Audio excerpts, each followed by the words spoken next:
television and in the news. A very important aspect of public-private partnership on which I would require the panelists to reflect is protection of the public interest, which means that the public interest is not the sufferer. The government comes into a contract, assists the private sector in a major way in putting together a PPP, and public interest should not suffer, which raises issues of, for example, the concessionaire period, whether it should be 33 days or it can be extended to a very large number of years. What should be the period in which the agreement should fructify? Protection of public interest in terms of what the government gets out of the partnership. There are issues about participation.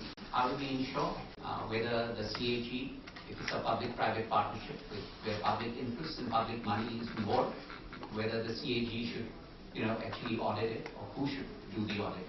So these are some sterling critical issues which I would want the panelists to reflect upon. So, may I first call the gentleman on the right, who happens to be sitting on my right, Mr. Anil Gandhi of Feedback Ventures.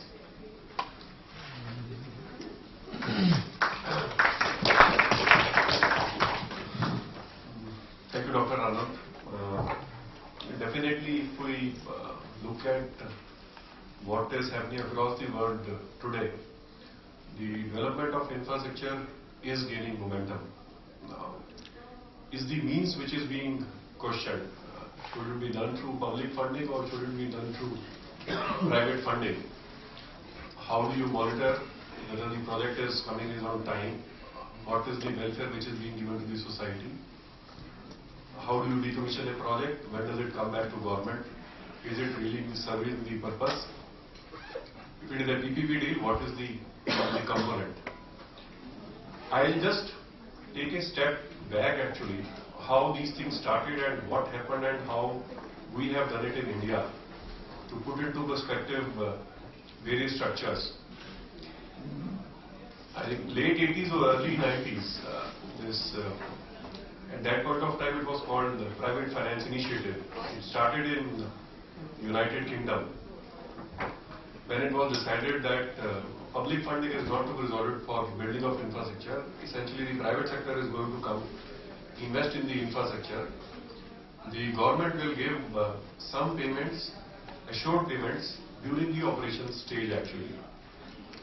So it is essentially a availability-based model, where the risk of the user charges is not being borne by the private sector player. Essentially, it is still being borne by the public sector, and the private sector is essentially responsible for creating the infrastructure, financing the infrastructure, designing the infrastructure, investing in the infrastructure, operating it and maintaining it actually.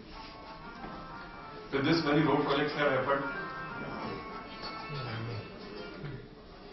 Even schools, prisons, healthcare, different kinds of projects in various sectors have happened through this particular route, only because of this availability-based model. As far as roads are concerned, it is a shadow-based tolling, not the ones that we see in India, where we pay on a toll basis and then we are allowed to cross the toll.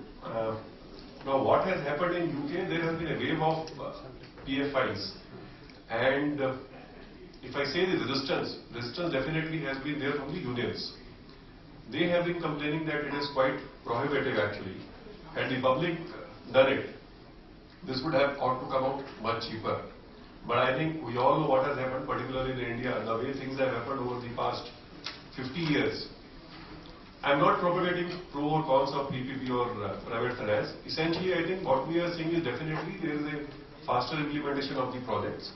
Particularly, the design and the preparation of the projects is better in terms of the risk sharing mechanism, in terms of the revenue profile, and of course the economic cycles also assume importance. Then definitely there are shining examples of project. There are disasters also. I am not saying everything is a shining success. Going back to UK, so there, this is the only criticism, that this is prohibitive actually, which in a way, being a management consultant, you can prove what is best for the government actually public. So we do have techniques like public sector comparator, where you look at the value for money for the public sector, or what would have happened had the government built the facility itself. So those kind of comparative analysis are done, and then you arrive at this fact, no, this choice is better. So I'll go in for private funding or public funding. From the union's perspective, the criticism is that the risk transfer mechanism, which is usually used to propagate the private sector financing and there being more efficient than the public sector, is more spurious. So I think that is where greater due diligence is required in terms of monitoring the risk part of the transactions and the way it is happening in the Indian context. So I think as a first step, what government is doing is transferring all the risk to the private sector. I think the first step should be to mitigate the risk rather than transferring the risk. If I just want to elaborate this, essentially I am saying we have to use technology to reduce this particular risk. So if I take a case of a road or a toll project, why can't I use technology to monitor the traffic, the flows, the patterns? Why do I have to do everything ex ante? Government comes out with a bid document, the private sector bids it, and if the economy does well, they make windfall profits. People will say if the economy doesn't do well, they suffer losses. But if you closely look at all the agreements actually, there are huge amounts of contingent liabilities which are inbuilt into the contracts. So at the end of the day, it is still public which is supported. So what I am saying is, rather than having bidding documents where ex ante all the risks are identified and we say this is how things will shape up, most of the estimates we have seen are notoriously imprecise. It is better to evolve a mechanism where we do ex post factor monitoring and try to address the various risks during the contract period itself. Which in a way what I am saying is government has to enhance the capability, the capacity building, the regulatory framework to monitor the contract during the 30-year period rather than just being more diligent during the transaction phase and the project preparation, which also given the transparency norms, I mean, is not done in an ideal fashion.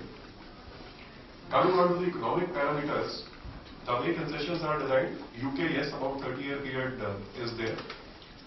But US, because of the credit boom which has been witnessed in the recent past, has been able to award bridges to the extent of 99 years also. And they have got initial capex upfront funding to the extent of $2 billion also.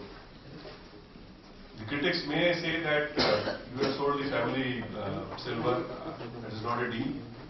But I guess there are pros and cons. So you get capital investment also, you can spur the investment cycle within the economy, you can do smaller projects also. So at a given point of time, you can't say that this is the right model. So you have to evaluate various scenarios and then decide that which is the best model. Go for a 15-year period, go for a 30-year period. If it is a 15-year period, it's a 30-year period, maybe the banks have to come forward. Banks will ask for guarantees that the state government has to step in, the public funding has to step in. They have to guarantee the bonds, the debt and all those kind of things. So effectively, they are also taking a huge risk actually. If it is a 90-year period, maybe then you can say, okay, private sector, I transfer the rights also, leasehold rights, then the third-party rights also be graded actually. And that kind of a mechanism could be worked out. So I'm saying from a UK perspective, yes, 30-year period has been talked of. From US, we have seen even 99-year period have been talked about. Coming to India, this process started in early 90s. Enron was definitely a bad example. Highways, it started from 95 or 96 onward as far as bidding is concerned. But I think much before that, in the early 90s, the Noida Toll Bridge and the Tirupur water supply model has been talked about. In the Noida project and the Tirupur project, the way it was structured, I mean, there would be criticism at this point of time, but at that point of time, nobody was willing to come forward to develop the infrastructure. There was no certainty whether the user will actually pay. Now, this is a different model. What I said was happening in the UK. Here, the consumers are supposed to pay the toll when they cross the bridge. There, it is the availability-based model, essentially, which is government is giving the deferred EPC payment. So what has happened in Noida, the way it was structured is that the capital cost will be spent by the private sector player and a 20% return was assured to them. So if you don't make a 20% return in first year, the losses that you incur for the first year will be carried forward. So this way it will keep on happening actually. The losses will keep on, transferring further down the concession period. But if you look at it mathematically, maybe the concession period becomes infinite. So I think there was nothing wrong in structuring, but I think what was wrong in the structuring part, there was no bidding. Maybe this return thing ought to be more dynamic rather than 20%.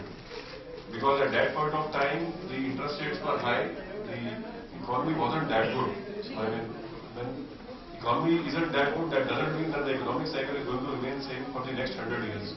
So we have to devise structures in a fashion that they are able to sustain the economic downturn as well as give the benefit back to the public sector during the economic upheaval or when the economy is better. On the same lines, Tirupur water supply project has been awarded and a small road project which is Rao Pithampur. I think apart from these three projects, there is not even a single project which has been in the highway sector or in the infra sector, barring the power sector, which also works on a 16% guaranteed rate of return. There on the competitive bidding has started taking place. The first concession agreement which was being debated in NHI, it was about 50 odd meetings which were held between the developers, the lenders, the financiers before a concession agreement, which we are seeing now actually, which has become a model document as being floated to select the private sector player. The concession agreement was frozen. There the way it has been structured is you have a typical period of 15 to 30 years, and given the high interest rates that we have, what we see during financial modeling is that beyond the 30-year period, the returns plateau. So there is not much incremental increase. So 30 years is the sacrosanct period which has been. But for the infra projects, for real estate deals, still you can't live with 30-year period because there is a psychological element. There are other elements also in the transaction deal. So you have to separate the real estate vis-a-vis the infrastructure transaction deals. Though what is happening in the Indian context, most of the deals are also glorified real estate because of the pent-up demand in real estate also, as well as in infrastructure. But the risks are huge in infrastructure. So what has happened over a period of time, this concession agreement has become a standard, and the viability gap funding has become the bid variable actually. So in a way, if 40% limit has been set, so if your quote is within 40%, whoever quotes the least amount of grant component, and the traffic is uncertain actually. So that is the risk which the developer has to take. So whoever quotes the least amount of grant is awarded the toll concession, and he recovers the tolling after investing the capital. As consultants, we sometimes do the value for money proposition actually, and I have also said earlier that traffic estimates are notoriously come what may, the amount of software packages you may use, you may want to use that number of derivations, but you just cannot predict the traffic projections. If nobody knows in word that what way the economy will go, how can he even project a traffic projection actually? So if this is the premise that all this concession is based upon, why am I transferring this risk and giving a premium to the private sector? So maybe if I use technology, I can structure the deal in such a fashion that any of the upturn in the economy which comes later, the benefit goes to the public sector, and if the economy is downturn, then definitely the concession period could be enhanced. But I think maybe the next generation of concession agreements that will come forward will have definitely this kind of a clause. Or maybe the Indian minds are fertile enough to subvent or obviate the technological parameters also. We were advising government of UP in one ambulance project, and we said the ambulances have to be installed with a GPS so as to monitor whether they are going to the interland to the rural areas. And one of the bidders said, what will you do, sir? We will install this GPS on a motorcycle and we will take a tour of the UP and you will make us payment. So I think we somehow I think we know how to subvert the system rather than following the system. So